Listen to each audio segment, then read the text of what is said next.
Hello students, last video में हमने transpiration process देखा था। ट्रांसपिरेशन क्या होता है, किस तरह वाटर वेपर के फॉर्म में लीव्स से बाहर लीव्स या प्लांट के एरियल पार्ट से बाहर निकलता है, जिसको हम ट्रांसपिरेशन कहते हैं। हमने ट्रांसपिरेशन प्रोसेस में लास्ट वीडियो के अंदर ये देखा था कि क्या होते हैं टाइप्स ऑफ ट्रांसपिरेशन, क्या होता है। हमने इसमें 3 तरह के ट्रांसपिरेशन देखे थे, स्टोमेटल ट्रांसपिरेशन, क्यूटिकुलर ट्रांसपिरेशन और लेंटिसिकुलर ट्रांसपिरेशन देखा था। इसके बाद हमने लीव्स देखी थी कि अकॉर्डिंग टू, क्योंकि जो स्टोमेटल ट्रांसपिरेशन है वो क्या होता है, मोस्ट प्रोबेबली सबसे ज्यादा जो है वो स्टोमेटल ट्रांसपिरेशन होता है। तो हमने according to presence of stomata leaves को हमने 3 पार्ट्स में डिवाइड किया था। अपर सरफेस पर स्टोमेटा प्रेजेंट हो, हाइपर स्टोमेटिक नीचे वाली जो है लोअर सरफेस पर अगर प्रेजेंट होते हैं तो हाइपोस्टोमेटिक, और इसके बाद हमने दोनों जो सरफेस है उस पर प्रेजेंट होते हैं अगर स्टोमेटा, तो हमने उसको एम्फीस्टोमेटिक कहा था। ठीक है, अब हमारा जो नेक्स्ट पॉइंट आता है वो है स्ट्रक्चर ऑफ स्टोमेटा। ये तो हमने देखा था कि जो स्टोमेटा है वो क्या है कि एक माइन्यूट पोर है जो लीव्स की सरफेस पर प्रेजेंट होते हैं। हमने ये देखा था कि लीव्स की एपिडर्मिस पर इस तरह के माइन्यूट पोर प्रेजेंट होते हैं जिन्हें हम स्टोमेटा कहते हैं। तो अब ये स्टोमेटा जो है ये किस तरह के होते हैं, तो स्टोमेटा जो है इसमें मेन 2 गार्ड सेल प्रेजेंट, जो मेन जो सेल है वो कौन सी सेल है, गार्ड सेल जो प्रेजेंट होती है। ये गार्ड सेल जो है वो किस शेप की होती है, किडनी शेप की या बीन शेप की स्ट्रक्चर होती है। इस तरह की स्ट्रक्चर हम कह सकते हैं ये गार्ड सेल की स्ट्रक्चर होती है। तो दो इस पोर के अंदर, पोर के बीच में जो 2 सेल प्रेजेंट होती है उन सेल को हम क्या कहते हैं, गार्ड सेल कहते हैं। अगर हम इन गार्ड सेल को देखें तो गार्ड सेल की जो आउटर सेल है, आउटर वॉल है, ठीक है, आउटर लेयर जो है ये थिन होती है, पतली होती है, जबकि जो इनर वॉल है ये इनर वॉल क्या होती है, मोटी होती है, ठीक है, थिक होती है। Inner wall is thick and outer wall is thin. ठीक है, अब क्या होता है, ये गार्ड सेल जो है इसके पास में और दूसरी सेल भी प्रेजेंट होती है जो स्पेशलाइज्ड सेल होती है। इन स्पेशलाइज्ड सेल को हम क्या कहते हैं, सब्सिडरी सेल्स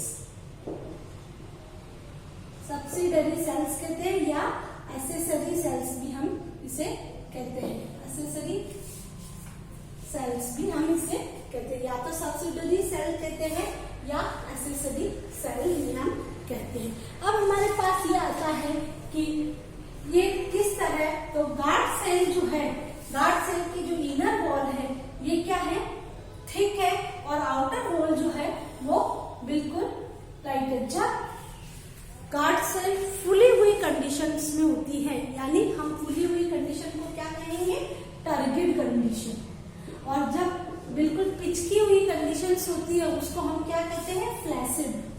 ठीक है, ये आपको ध्यान रखना है, टर्गिड और फ्लैसिड।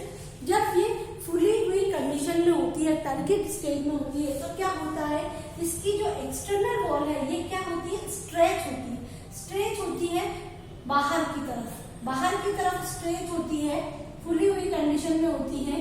तो ये जो चीज है ये क्या होती है, अंदर की तरफ आ जाते हैं और इस तरह कॉनकेव फॉर्म में इस तरह स्टोमेटा जो है ये ओपन हो जाते हैं।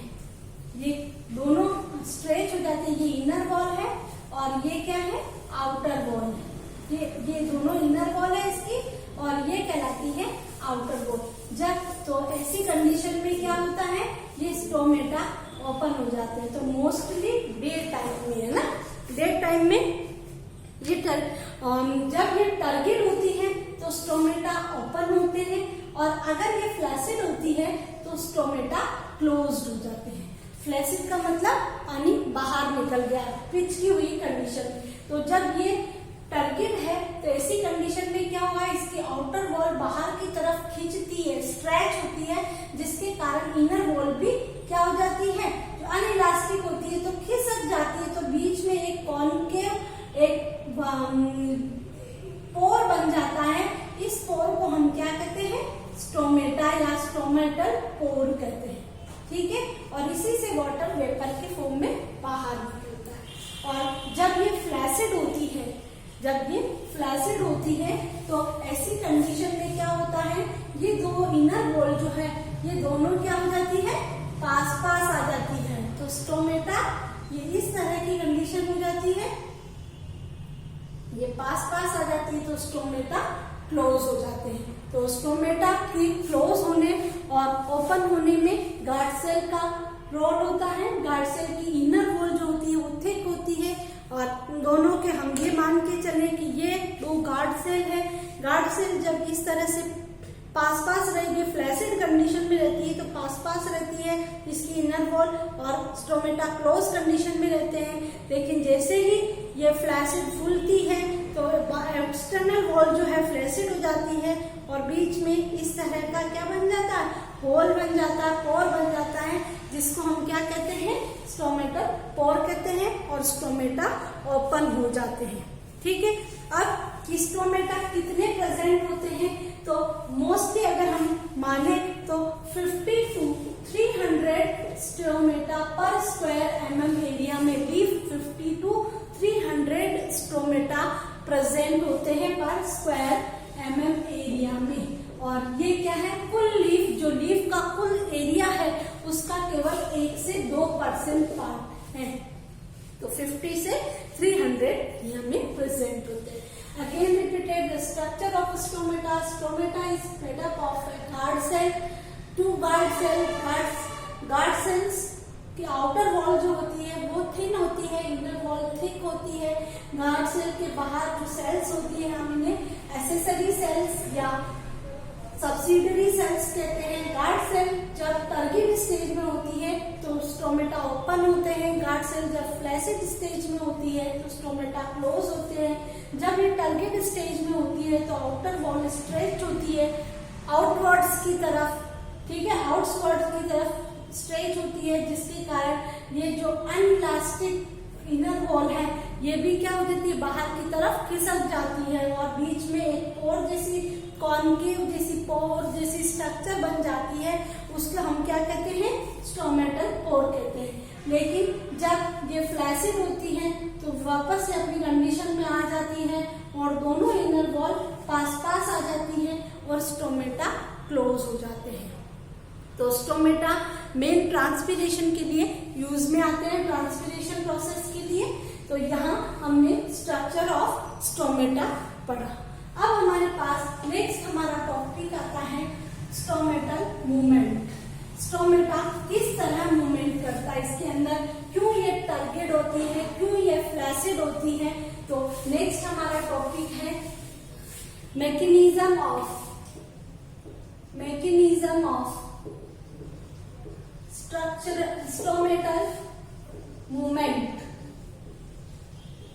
Stomatal movement. तो स्टोमेटल मूवमेंट का मतलब क्या है, किस तरह से स्टोमेटा ओपन होंगे और किस तरह से स्टोमेटा क्लोज होंगे। तो हम क्या लिख सकते हैं यहाँ पर, opening and closing of stomata,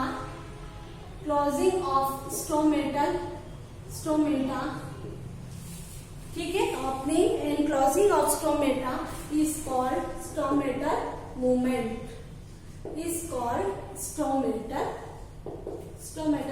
movement, ठीक है। स्टोमेटल मूवमेंट का मतलब क्या है, किस तरह स्टोमेटा ओपन होते हैं और किस तरह क्लोज होते हैं। तो इसको हम स्टोमेटल मूवमेंट, तुम्हारे कोर्स में 3 तरह की थ्योरी या हाइपोथेसिस दी गई है इसके लिए, स्टोमेटल मूवमेंट के लिए। तो हम सबसे पहली थ्योरी में आते हैं starch sugar hypothesis. The starch sugar hypothesis किसने प्रपोज की थी? जेडी सायरे। जेडी सायरे ने इसको प्रपोज किया, ठीक है। इन 1923 में जेडी सायरे ने इसको प्रपोज किया 1923 में। इसके अकॉर्डिंग जो इसके अकॉर्डिंग ये इसमें शुगर हाइपोथेसिस में ये मेन है कि स्टार्च जो है गार्ड सेल में प्रेजेंट होता है। इसने ये बताया कि स्टार्च जो है गार्ड सेल के अंदर प्रेजेंट होता है। प्रोसेस कैसा होता है ये देखो कि जब डे टाइम होता है, डे टाइम यानी कौन सी रिएक्शन हो रही है प्लांट में? फोटोसिंथेसिस, है ना, फोटोसिंथेसिस प्रेजेंट। डे टाइम के अंदर आप इनको इस तरह से उतार ले तो बहुत इजी रहेगा। डे टाइम के अंदर फोटोसिंथेसिस प्रेजेंट होता है, तो डे टाइम में क्या होगा? जो गार्ड सेल है, गार्ड सेल की पीएच जो है वो क्या है? पहले नाइट टाइम में लो पीएच यानी एसिडिक पीएच होती है, तो धीरे धीरे गार्ड सेल की पीएच डिक्रीज हो जाएगी। क्यों हो जाएगी? फोटोसिंथेसिस प्रेजेंट है, तो फोटोसिंथेसिस में क्या यूज आता है? कार्बन डाइऑक्साइड यूज आती है, ठीक है। तो due to decrease of carbon dioxide के डिक्रीज होने से, है ना, कार्बन डाइऑक्साइड के कम होने से क्या होगा? कार्बन डाइऑक्साइड के कम होने से पीएच क्या हो जाएगी? हाई हो जाएगी। PH high due to decrease of carbon dioxide, ठीक है। कार्बन डाइऑक्साइड के कम होने से पीएच हाई हो जाएगी। और क्यों हो जाएगी कार्बन डाइऑक्साइड डिक्रीमेंट? क्यों होगा? क्योंकि फोटोसिंथेसिस हो रहा है तो कार्बन डाइऑक्साइड कम मिलेगी, तो पीएच हाई हो जाएगी। यानी 7.0 से 7.4 तक जब अगर गार्ड सेल की पीएच हो जाती है तो गार्ड सेल में जो स्टार्च प्रेजेंट है वो स्टार्च किसमें चेंज हो जाता है? ग्लूकोज 1 फास्फेट में चेंज हो जाता है, ठीक है। तो कौन सी पीएच? अच्छा, इस पीएच पर क्या होता है? एक एंजाइम होता है फॉस्फोराइलेज। फॉस्फोराइलेज एंजाइम जो है वो क्या हो जाता है? एक्टिव हो जाता है। अगेन रिपीट, गार्ड सेल जो है डे के टाइम यानी दिन के समय क्या होता है? फोटोसिंथेसिस प्रेजेंट होता है, तो कार्बन डाइऑक्साइड का डिक्रीमेंट होता है, डिक्रीज होती है, कम होती है, जिससे क्या होता है? कार्बन डाइऑक्साइड के डिक्रीज होने से पीएच, गार्ड सेल की जो पीएच है वो हाई हो जाती है, यानी 7.0 से 7.4 तक हो जाती है। इस हाई पीएच के कारण यहाँ पर एक एंजाइम जो है वो एंजाइम फास्फोराइलेज एंजाइम जो है वो एक्टिव हो जाता है। इस फास्फोराइलेज एंजाइम के एक्टिव होने से स्टार्च किसमें चेंज हो जाता है? ग्लूकोज 1 फास्फेट में फास्फोराइलेज, ठीक है। एंजाइम की और हाई पीएच 7.0 से 7.4 ग्लूकोज 1 फास्फेट में चेंज हो जाता है। और इस ग्लूकोज 1 फास्फेट में चेंज होने के कारण इसकी जो ये क्या कर देता है? Increase DPD, diffusion pressure deficiency increase हो जाती है और डीपीडी को इंक्रीज कर देता है। और डीपीडी इंक्रीज होने से गार्ड सेल क्या हो जाती है? गार्ड सेल टर्गिड हो जाती है, और गार्ड सेल के टर्गिड होने से स्टोमेटा क्या हो जाते हैं? ओपन हो जाते हैं। तो हमारा प्रोसेस क्या हुआ? गार्ड सेल, ठीक है। गार्ड सेल CO2 की डेफिशिएंसी या डिक्रीज से क्या हो जाता है? पीएच हाई हो जाती है। पीएच के हाई होने से फॉस्फोराइलेज एंजाइम एक्टिव हो जाता है, और इसके एक्टिव होने से स्टार्च जो है इसकी प्रेजेंस में ग्लूकोज 1 फास्फेट में चेंज हो जाता है। ग्लूकोज 1 फास्फेट के में चेंज होने पर ये डीपीडी को बढ़ा देती है, विसन की कैपेसिटी जो है, डिफ्यूजन की कैपेसिटी उसको बढ़ा देती है, जिससे गार्ड सेल टर्गिड हो जाती है। और टर्गिड जैसे ही गार्ड सेल टर्गिड होती है, स्टोमेटा ओपन हो जाते हैं। तो ये है स्टोमेटा ओपन होने का। अब स्टोमेटा क्लोज कैसे होते हैं, तो मैं यहाँ ऊपर बना रही हूँ इसका प्रोसेस कि ड्यूरिंग नाइट टाइम, है ना, नाइट टाइम क्या होगा, फोटोसिंथेसिस नहीं होगा, night time photosynthesis is not, है ना, फोटोसिंथेसिस एब्सेंट, है ना, फोटोसिंथेसिस एब्सेंट होगा।